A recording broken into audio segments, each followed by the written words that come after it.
যা যা তোকে খাম না খেয়েছে খেলে বলে খেয়েছে আমি আমার শরীর মুখ খুলে আমি তোকে খাওয়াবি অন্য কথা আছে পাগলা যা যা হয়েছে বিশাল হইয়া গেছি তো তুই জামাইটা বোধহয় খাওয়া চলে গেছে আজ তো খাবি বোধহয় জামাইটা দাঁড়াও খিলাসি কোনো ভালো করে সুযোগ দাও তো কিছু খাবার অর্ডার দিতে খুব খিদে লাগে গেছে একটা খাওয়া চাই না খেলেন না আমার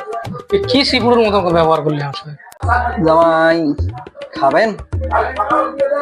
কি খাওয়া চাচ্ছেন কি খাবেন তোরা আরে দেও ভাই যে কোনো একটা নাস্তা বাড়ি অর্ডার দাও খুব খিদে লাগে গেছে এই ছাড়া খাওয়া চাই না খেলেন না নাস্তা পানি না খাই খিদে যেহেতু খুব লাগিছে তাহলে ভাতে খাওয়া না ভাতটা খাইলে ভালো হবি তোমার ভাত খাওয়ার কথা বলেন ভাত খাইলে তো ভালো হয়ে গেল ভাতের কথা খাও জামাই ভাতে যেহেতু খাবেন তাহলে ভাতের সাথে আর কি খাবেন ও ভাতের সাথে তোরা কি খেলেবেন সেটাই কম তাহলে জামাই ডাল ভাজি না দিয়ে